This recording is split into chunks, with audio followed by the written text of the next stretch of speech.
अस्सलाम वालेकुम dear students, उम्मीद करता हूँ आप सब खैरियत से होंगे। स्टूडेंट्स, आज हम डिस्कस करेंगे आईआर स्पेक्ट्रोस्कोपी का लेक्चर नंबर 3।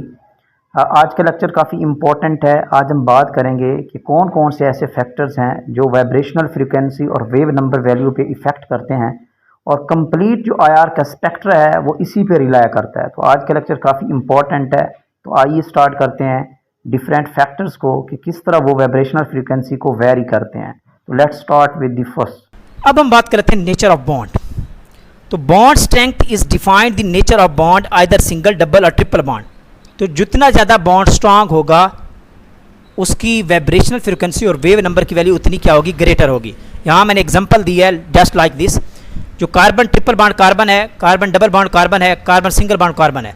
तो this is the strong bond क्योंकि इसकी लेंथ शॉर्ट है। कार्बन ट्रिपल बॉन्ड कार्बन के बीच में जो लेंथ है this is the short length, और शॉर्ट लेंथ होने की वजह से ये बॉन्ड स्ट्रांग होता है। और जब स्ट्रांग बॉन्ड होता है तो भाई इसकी जो वेव नंबर की वैल्यू होती है वो हायर होती है। और ये ऑलमोस्ट ट्रिपल बॉन्ड की वैल्यू आपको कहाँ पे मिलेगी, इसलिए मैं अप्रॉक्सीमेटली साइन कर रहा हूँ क्योंकि हर कंपाउंड में जब आप स्पेक्ट्रा होगा तो वो थोड़ी बहुत वेरिएशन हो सकती है। 10, 15, 20 वेव नंबर तक जो है ना वो अबव या बिलो वैल्यूज़ हो सकती हैं। तो इसलिए मैं ये कह रहा हूँ अप्रॉक्सीमेटली। तो ये इसकी ऑलमोस्ट होती है 2150 के राउंड अबाउट। ठीक हो गया। इस तरह कार्बन डबल बॉन्ड कार्बन की होती है 1650 के राउंड अबाउट, और सिंगल बॉन्ड की होती है कार्बन कार्बन की, ये होती है अप्रॉक्सीमेटली 1200 के राउंड अबाउट होती है।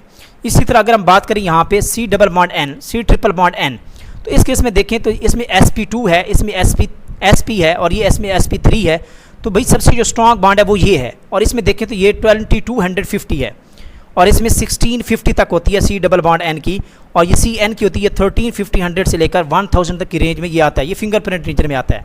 ठीक है, तो ये याद रखिएगा।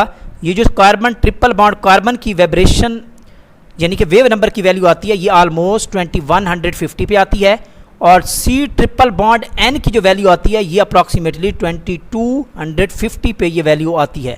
तो ये इंशाल्लाह आपने परेशान नहीं होना स्टूडेंट। ये ऐसा ऐसा इन्हीं वैल्यूज़ को हम कोई 20 से 25 मरतबा एक एक वैल्यू को रिवाइज़ करेंगे। हर जगह पे मैं ये रिपीट कर रहा हूँ। देखेंगे कि जब हमारा ये लेक्चर एंड पे जाएगा तो आप देखेंगे कि ये वैल्यूज़ आपको सारी याद हो जाएंगी। ये मैं गारंटी से कह रहा हूँ। तो अभी आपने परेशान नहीं होना, बस आप सुनते जाएँ बातें।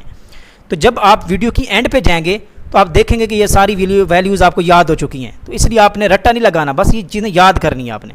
ठीक है, लर्न करनी है। तो ये रिपीटेड चीज़ें हैं। ओके, अब हम बात करते हैं सेकेंड फैक्टर हाइब्रिडाइजेशन का।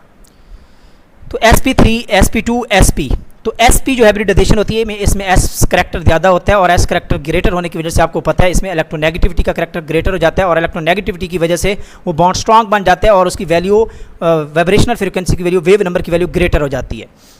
लाइक दिस, अगर कोई sp होगा, ठीक है, sp है, sp2, sp में सबसे ज़्यादा होगी वेव नंबर की वैल्यू, देन sp2 और sp3 में सबसे कम होगी। ओके हो गया स्टूडेंट, ओके हो गया। तो अब ये देखें तो ये 300 से 1000 तक CO बॉन्ड होता है, इसमें sp3 है। इस तरह अगर कार्बोनाइल है तो देखिए इसमें कार्बन की sp2 है, तो ये 1600 से 70 तक चला गया, तो ये इंक्रीज़ हो गया। इस तरह थर्ड फैक्टर है इलेक्ट्रॉनिक इफेक्ट्स, जो कि GOC में हम इसको डिस्कस कर चुके हैं। ठीक है, electronic effects. Okay, absorption frequency can be changed due to the substituent in the neighboring hood of the particular group। अगर किसी आपके फंक्शनल ग्रुप के साथ कोई एक्सटर्नल ग्रुप लगा हुआ है, ठीक है, इलेक्ट्रॉनिक ग्रुप लगा हुआ है, चाहे वो इंडक्टिव ग्रुप है, -I इफेक्ट है, उसमें +I इफेक्ट है, +M इफेक्ट है, मेसोमेरिक या -M इफेक्ट है, वो आपकी वाइब्रेशनल फ्रीक्वेंसी को क्या कर रहा होगा, आपकी वाइब्रेशनल फ्रीक्वेंसी को चेंज करेगा। ठीक है, जनरली जो इंडक्टिव इफेक्ट है this is the distance effect, और इसमें जो +I इफेक्ट होता है, जितने भी +I इफेक्ट की बात करें या +M इफेक्ट की बात करें, तो ये बेसिकली क्या करता है, ये आपके बॉन्ड लेंथ को इंक्रीज़ कर देता है। और जब बॉन्ड लेंथ इंक्रीज़ होती है तो आपका बॉन्ड जो होता है वो लेस स्ट्रांग हो जाता है, और उसकी वाइब्रेशनल फ्रीक्वेंसी की वैल्यू क्या होती है, लोअर हो जाती है। तो ये बेसिकली आपकी स्ट्रेंथ क्या कर जाती है, डिक्रीज़ कर जाती है। क्यों? क्योंकि ये +I इफेक्ट इलेक्ट्रॉन को डोनेट करता है और बॉन्ड की लेंथ क्या कर जाती है, इंक्रीज़ कर जाती है। ये आपको समझने में एग्जांपल मिलेगी। लाइक दिस, फॉर्मेल्डिहाइड है, क्या है, दिस इज दी फॉर्मेल्डिहाइड। तो इस केस में देखें तो इसकी जो वेव नंबर की वैल्यू है वो है 1750 के राउंड अबाउट आती है, प्योर अगर हम लें फॉर्मेल्डिहाइड। इसी तरह एसिटाल्डिहाइड में देखें तो इसमें एक +I इफेक्ट ग्रुप मौजूद है, तो ये क्या करेगा, ये कार्बोनाइल जो ग्रुप है इसकी बॉन्ड लेंथ को इलोंगेट कर देगा, थोड़ी सी स्ट्रेच कर देगा। जब ये स्ट्रेच होगी तो इसकी वजह से इसकी बॉन्ड लेंथ इंक्रीज हो गई, बॉन्ड स्ट्रेंथ शॉर्ट हो जाएगी और इसकी वैल्यू थोड़ी सी 50 से डिक्रीज होकर कहाँ पे आ गई, 1725 पे आ चुकी है। इसी तरह अगर आपके पास कीटोन है जिसको एसीटोन कहते हैं, देखिए इसके दोनों साइड पे, कार्बोनाइल ग्रुप के दोनों साइड पे 2 मिथाइल ग्रुप लगे हुए हैं, तो प्लस आई इफेक्ट यहाँ से भी है, प्लस आई इफेक्ट यहाँ से भी है। तो ये 2 ग्रुप इसको क्या करते हैं, इलेक्ट्रॉन डोनेट करते हैं और ये बॉन्ड जो है ये और ज़्यादा स्ट्रेच हो जाता है कार्बोनाइल बॉन्ड, तो इसकी बॉन्ड स्ट्रेंथ और कम हो जाती है, जिसकी वजह से इसकी वैल्यू और डिक्रीज होकर 25 से किस पे आ जाती है, 15 पे आ जाती है। वेरी इंपॉर्टेंट, तो किस पे आ जाती है, 15 पे आ जाती है, ये आपने नोट करना है।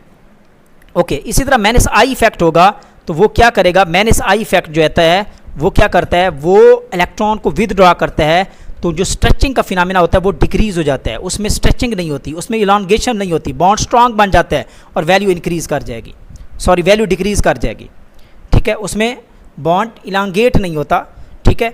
इसी तरह यहाँ पे देखें 1715 पे,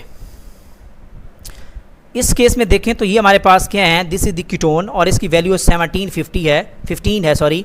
यहाँ पे आपका क्या लगे, माइनस आई ग्रुप लगा हुआ है, तो ये क्या करता है, ये इलेक्ट्रॉन को विदड्रॉ करता है। जब विदड्रॉ करता है तो इसकी वैल्यू क्या कर गई है, इंक्रीज हो गई है, क्या कर गई है, इंक्रीज हो गई है। इसी तरह आप यहाँ पे देखें तो ये 2 ग्रुप लगे हुए हैं, तो इसकी वैल्यू और इंक्रीज कर गई है। ठीक हो गया स्टूडेंट, तो ये आपने याद रखना है। तो अगर माइनस आई इफेक्ट होगा तो ये आपकी वैल्यू को क्या करेगा, इंक्रीज करेगा, और जब प्लस आई इफेक्ट होगा तो आपकी वैल्यू को क्या करेगा, वाइब्रेशनल फ्रीक्वेंसी या वेव नंबर की वैल्यू को डिक्रीज करेगा। तो ये आपने नोट करना है, वेरी इंपॉर्टेंट। तो यहाँ 2 जो है वो माइनस आई ग्रुप लगे हुए थे, तो आपकी वैल्यू फर्दर इंक्रीज होकर 1740 पे चली गई है। और इफेक्ट देख लेते हैं, मीजोमेरिक इफेक्ट, यहाँ भी same concept, plus M effect क्या करेगा, इलोंगेशन करेगा, बॉन्ड को स्ट्रेच करेगा, बॉन्ड स्ट्रेंथ कम हो जाएगी, वेव नंबर की वैल्यू डिक्रीज कर जाएगी। जो माइनस एम इफेक्ट होगा ये क्या करेगा, इलोंगेशन नहीं करता, ठीक है, जिससे बॉन्ड स्ट्रांग बन जाता है, वैल्यू इंक्रीज करना स्टार्ट कर दी। यहाँ पे एग्जांपल ले लेते हैं, लाइक दिस, ये आपके पास है एसीटोफिनोन, इसकी वैल्यू आती है वेव नंबर की 1693 पे ऑलमोस्ट। ओके, अब अगर इस स्ट्रक्चर के साथ आप इसमें सब्स्टिट्यूशन कर देते हैं, आप लगा देते हैं अमीन ग्रुप, तो भाई इसमें प्लस एम इफेक्ट मौजूद है। जब ये वाला ग्रुप लगाएंगे और फिर जाके चेक करेंगे तो वैल्यू ये 1693 से डिक्रीज होकर कहाँ पे चली गई, 1670 से पे चली गई। इसी तरह यहाँ पे देखें नाइट्रो ग्रुप लगा हुआ है जो कि स्ट्रॉन्ग इलेक्ट्रॉन विदड्रॉइंग ग्रुप है, इसमें स्ट्रॉन्ग माइनस एम इफेक्ट है। तो ये क्या करता है, ये विदड्रॉ कर लेता है और ये बॉन्ड की इलांगेशन नहीं होती, बॉन्ड स्ट्रॉन्ग बन जाता है, और इस वजह से क्या होता है, इसकी वेव नंबर की वैल्यू 1693 से भी क्रॉस करके कहाँ पे चली गई है, 1700 तक चली गई है। इस तरह यहाँ पे देखें तो इसमें माइनस आई इफेक्ट भी है और प्लस एम इफेक्ट भी है, तो जिसकी वजह से थोड़ी सी वैल्यू डिक्रीज होती है, तो ये 1685 तक वैल्यू जाती है। तो ये एक यानी कि इम्पैक्ट होता है ऑन दी वाइब्रेशनल फ्रीक्वेंसी। इस तरह फोर्थ पे आ जाते हैं hydrogen bonding. Hydrogen bonding basically क्या करती है, मॉलिक्यूल को स्टेबलाइज करती है।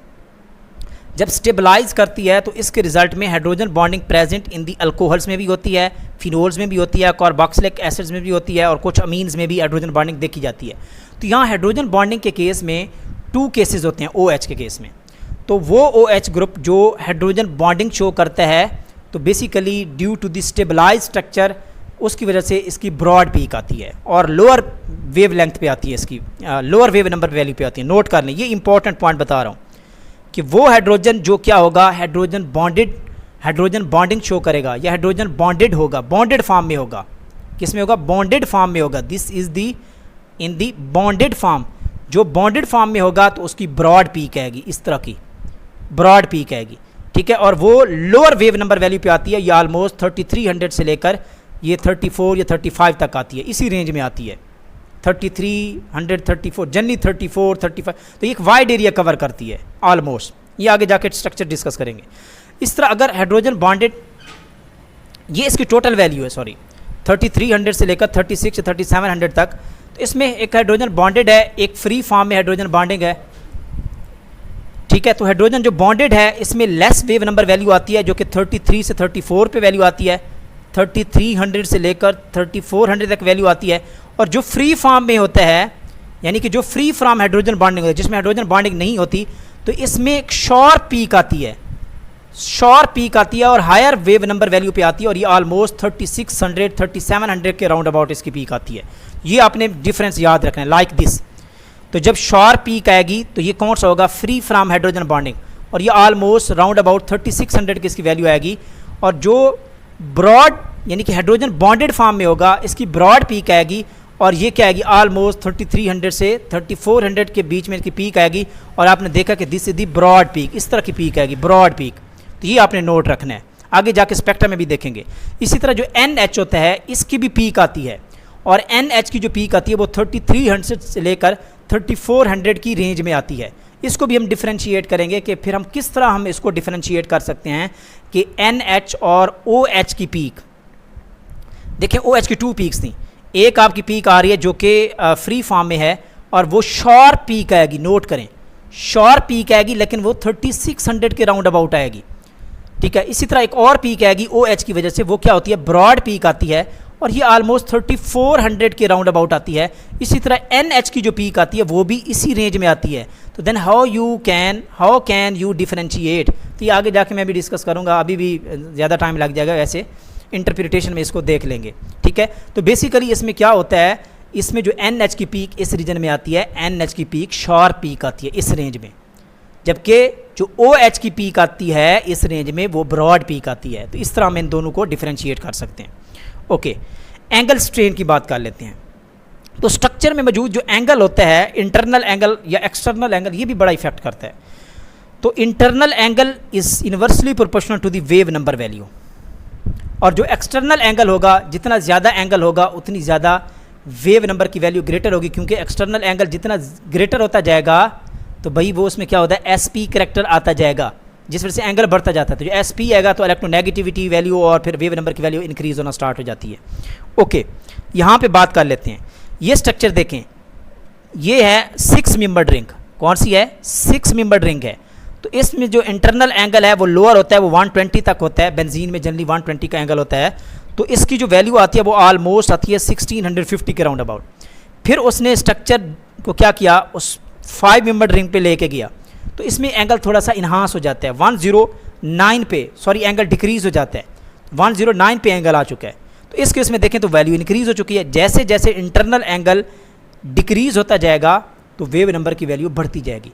इसी तरह इसमें देखें 4 मेंबर्ड रिंग है, ठीक है। तो इसमें 90 का एंगल आ चुका है, एंगल डिक्रीज हो चुका है। एंगल कौन सा, इंटरनल, एक्सटर्नल तो बढ़ता जा रहा है ना भाई, एक्सटर्नल तो बढ़ता जा रहा है, ठीक है। तो इंटरनल एंगल डिक्रीज करता जा रहा है, जिसकी वजह से वेव नंबर की वैल्यू क्या करती जा रही है, वो बढ़ती जा रही है। इसी तरह ये वाली एग्जांपल कार्बोनाइल के केस में सेम आपने देख लेनी है एंगल के अकॉर्डिंग।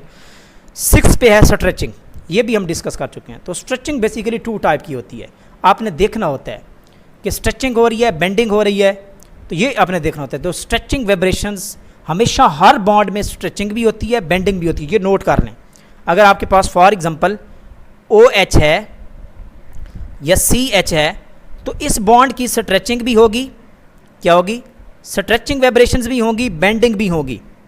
तो स्ट्रेचिंग की वाइब्रेशंस की जो वैल्यूज होंगी वो बहुत ज़्यादा होती हैं। ये ऑलमोस्ट आपका रीजन कवर कर लेती हैं, ऑलमोस्ट आपका 2800 से लेकर कोई 3200 की रेंज में ये वैल्यूज़ आ रही होती हैं। जनरली 3000 के से नीचे आ रही होती हैं, या यही रेंज होती है जनरली इसकी, 3300 सॉरी, ठीक है। ये आगे जाके मैं डिस्कस करवाऊँगा।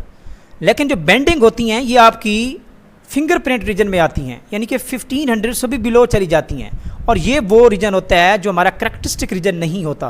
हमारा जो करैक्टरिस्टिक वाइब्रेशंस होती हैं वो स्ट्रेचिंग होती हैं, जिनकी वजह से हम फंक्शनल ग्रुप को इजीली आइडेंटिफाई कर लेते हैं। तो बेंडिंग वाइब्रेशंस को जनरली आइडेंटिफाई करना दैट्स वेरी डिफिकल्ट।